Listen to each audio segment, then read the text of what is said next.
శ్రోతలకు నమస్కారం. ఇప్పుడు నేను చందమామ సీరియల్ 'రాకాసిలోయ' 26వ భాగం చదివి వినిపించబోతున్నాను. ఇంకా కథలోకి వెళ్దాం. ఇప్పటివరకు జరిగిన కథ. బిడాలి శ్వానకర్ణి ముఠాలకు రాజీ కుదిర్చేందుకు జయమల్లు చేసిన ప్రయత్నం ఫలించలేదు. శ్వానకర్ణి ముఠా వాళ్ల మూలపురుషుడి రాతిగద నిప్పులు కక్కే సింహం గుహలో ఉన్నదని బిడాలి చెప్పాడు. ఆ గద తెచ్చేందుకు కేశవుడు, అతని స్నేహితులు మడుగు దాటి సింహం గుహను సమీపించి లోపలికి తొంగిచూశారు. తర్వాతి కథ. గుహ లోపలి భాగం ఏమంత చీకటిగా లేదు. ఎక్కడి నుంచో వెలుగు దానిలోకి పడుతున్నది. ఆ గుడ్డి వెలుగులో అందరికన్నా ముందు నిలబడి గుహలోపలికి తొంగిచూసిన కేశవుడికి ఏవో నిప్పురవ్వలు లేచి చెల్లా చెదురైనట్లు కనిపించింది. నిజంగా గుహావాసులు చెప్పినట్టు లోపల ఉన్నది నిప్పులు కక్కే సింహమే అయితే అది మన బాణం వేటు దూరంలోనే ఉన్నది అంటూ కేశవుడు తన అనుచరులకేసి చూశాడు. ఈ లోపల జయమల్లు, కోయ గోమాంగు కూడా గుహలో రేగిన నిప్పురవ్వలను గమనించారు. మనం సింహాన్ని బయటికి వచ్చేటట్టు చెయ్యాలి. అలా చేయగలిగామో దాన్ని చంపటం తేలిక. అలా కాక మనం గుహలో ప్రవేశించటం ఏమంత క్షేమం కాదు అన్నాడు జయమల్లు. జయమల్లు ఇలా అంటూ ఉండగానే కోయగోమాంగు గుహ ముందున్న ఒక పెద్ద రాయి తీసుకుని బలంగా గుహలోకి విసురుతూ ఓహోయ్ అంటూ బిగ్గరగా అరిచాడు. ఆ ధ్వని గుహలో మారుమోగింది. ఆ వెంటనే లోపల నిప్పురవ్వలు చేటలతో చెరిగినట్టు లేచాయి. కేశవుడు చప్పున బాణం ఎక్కుపెట్టి సూటిగా గుహలోకి వదులుతూ సింహం మన మీదకి దూకేందుకు వస్తున్నది అంటూ హెచ్చరించాడు. కానీ మరుక్షణం గుహను నిశ్శబ్దం ఆవరించింది. నిప్పురవ్వల కాంతి మాయమయ్యింది. సింహం మనని చూసి బెదురుకుని పారిపోయింది, సందేహం లేదు అన్నాడు కోయగోమాంగు. ఇక మనం గుహలోకి జొరపడి దాన్ని వెంటపడి తరిమి వేటాడటమే మార్గం. ఏమంటావు జయమల్లు అని ప్రశ్నించాడు కేశవుడు. జయమల్లు గుహలోపలికి 2 అడుగులు వేసి ఆగి, గుహావాసులు చెప్పినంత భయంకర జంతువేమీ కాదు ఈ సింహం. పోతే తతిమా సింహాల్లో లేని ప్రత్యేకత దీనికొకటి ఉంది. అది ముక్కుల్లో నుంచో నోట్లో నుంచో నిప్పురవ్వలు రాల్చటం. అది చూసే గుహావాసులు అంత భయపడిపోయారు. సరే, జాగ్రత్తగా నడవండి. మనం వదిలే 3 విషబాణాల్లో ఏ ఒక్కటి తగిలినా సింహం చచ్చిన దాని కిందే లెక్క. అంతేనా గోమాంగ్ అన్నాడు. ఆ విషయం సంగతి నాకు బాగా తెలుసు. నీకెలాంటి సంశయం అక్కర్లేదు అన్నాడు కోయగోమాంగు నమ్మకంగా. ముగ్గురు గుహ ప్రవేశించి ముందుకు నడవసాగారు. కొంత దూరం లోపలికి పోయేసరికి వాళ్లకు గుహ 2-3 భాగాలుగా చీలిపోవటం కనిపించింది. అంతా వెలుగుగానే ఉన్నది. కానీ ఎక్కడా సింహం జాడలేదు. మళ్ళీ తిరిగి మనం గుహాకందరాల్లో పడ్డాం. ఏ దారి ఎటుపోతుందో చెప్పలేం. సింహం ఈ మార్గాల్లో దేని వెంట పారిపోయినట్టు అన్నాడు కేశవుడు. కోయగోమాంగు మోకాళ్ల మీద పాకుతూ గుహ చీలికలైన ప్రదేశాన్ని జాగ్రత్తగా పరీక్షించి చూసి, సింహం ఇదిగో ఈ కుడివైపు సొరంగ మార్గాన పోయింది, ఇక కదలండి అంటూ బయలుదేరాడు. జయమల్లు అతడి భుజం పట్టుకుని ఆపుతూ, గోమాంగ్ తొందరపడకు. నువ్వన్నట్లు సింహం ఆ మార్గాన్నే పోయినా అది ఏ మలుపో తిరిగి వెనక్కి వచ్చి మన మీద హఠాత్తుగా దూకవచ్చు. ఆ సంగతి ఆలోచించావా అన్నాడు. జయమల్లు ఇలా అనగానే గోమాంగు ఆశ్చర్యం కనపరుస్తూ, అవును జయమల్లు, నువ్వన్నది నిజమే. మనలో ఒకళ్ళు వెన్ను కాస్తూ వెనక్కు నడవటం మంచిది. అప్పుడు సింహం మన మీద దొంగదెబ్బ తీయలేదు అన్నాడు. జయమల్లు, గోమాంగు ముందు నడుస్తూ ఉండగా కేశవుడు వెనక్కు తిరిగి నడుస్తూ వాళ్లను అనుసరించాడు. ఆ విధంగా వాళ్ళు గుహ మార్గాల వెంట కొంత దూరం నడిచేసరికి హఠాత్తుగా గోమాంగు చిన్న కేక వేసి, చూడండి, ఇదిగో మనిషి పుర్రే. బహుశా ఇది బిడాలి ముఠా వాడైన భాగుమారాదయి ఉంటుంది. వాడే కదా శ్వానకర్ణి వాళ్ల గద తీసుకుని ఈ గుహలోకి ప్రవేశించింది అన్నాడు. జయమల్లు ఆగి అంత దూరంలో ఉన్న పుర్రెను చేతికి తీసుకుని పరీక్షించి చూసి, గోమాంగ్, నువ్వన్నట్లు ఇది భాగుమారాదే కావచ్చు. ఆ రాతిగద కూడా ఈ దాపులనే ఎక్కడో ఉంటుంది అన్నాడు. ముగ్గురు సొరంగ మార్గంలో గద కోసం వెతకసాగారు.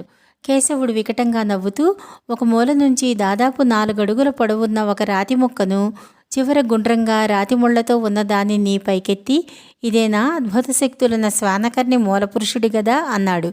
జయమల్లు ఆ రాతి ముక్కను పరీక్షించి చూసి, ఇది రాతిగదా అనే దాంట్లో సందేహం ఏమీ లేదు. అద్భుత శక్తుల మాట ఆ గుహావాసులకే తెలియాలి. సరే, వచ్చిన పని అయిపోయింది. ఇక బయటపడదామా అన్నాడు. సింహం మాట ఏమిటి అని అడిగాడు కేశవుడు. అవును, దాన్ని చంపుతామని మాట ఇచ్చాం కదా.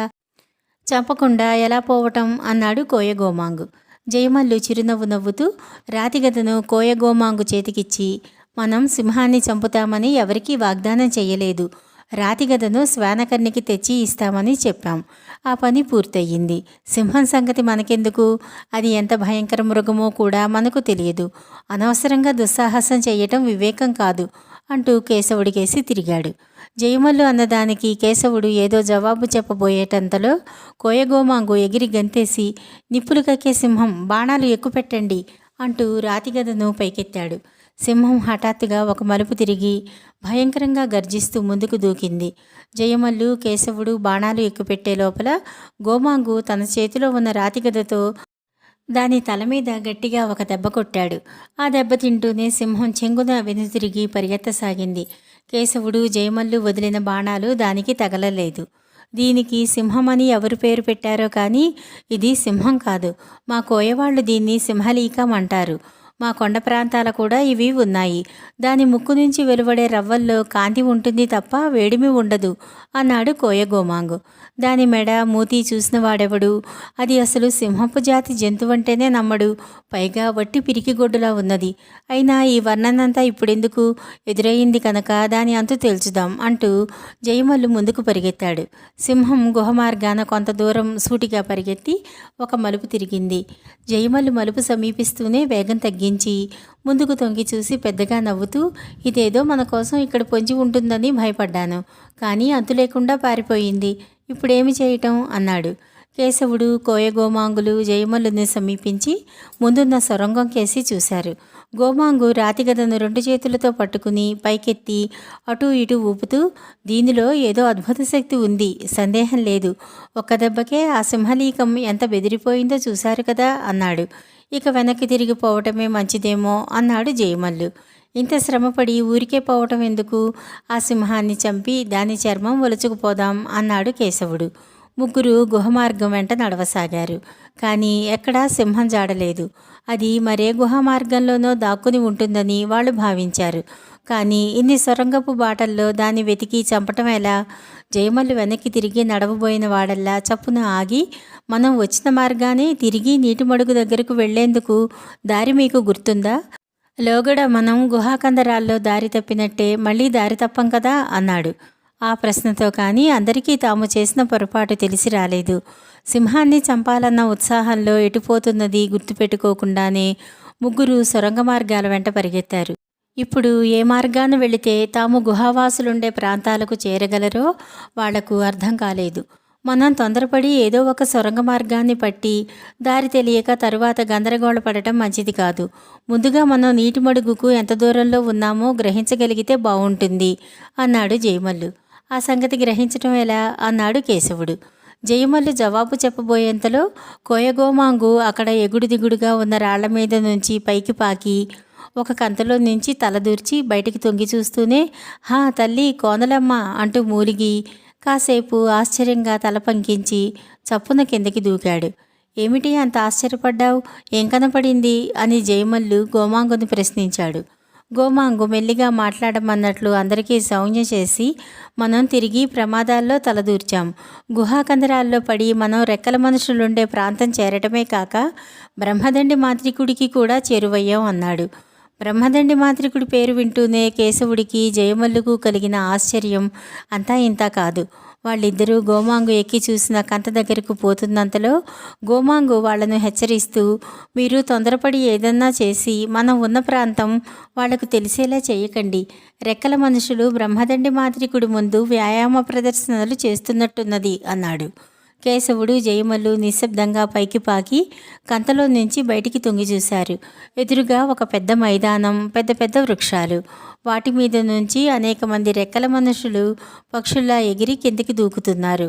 అక్కడ ఉన్న ఒక ఎత్తైన రాతి ఆసనం మీద బ్రహ్మదండి మాంత్రికుడు కూర్చుని ఉండి చేతిలో గల మంత్రదండాన్ని అటూ ఇటూ ఊపుతున్నాడు. ఈసారి వీణ్ణి ప్రాణాలతో పోనివ్వకూడదు, చిత్రవధ చేయాల్సిందే అన్నాడు కేశవుడు రోషంగా. జయమల్లు తల ఊపి ఏదో చెప్పబోయేంతలో రెక్కల మనుషులు ఒక్కసారిగా హాహాకారాలు చేసి చెల్లాచెద్రుగా పారిపోసాగారు. బ్రహ్మదండి ఎగిరి రాతి మీద నిలబడి మంత్రదండాన్ని గాలిలో ఊపుతూ హం హుం ఫట్ ఘట్ కాలభైరవ అంటూ కేకలు ప్రారంభించాడు. నిప్పులు కక్కే సింహం పారిపోతున్న రెక్కల మనుషుల కేసి వేగంగా పరిగెత్తుతున్నది. రాకాసిలోయ 26వ భాగం సమాప్తం. తరువాయి కథ 27వ భాగంలో తెలుసుకుందాం. నమస్కారం.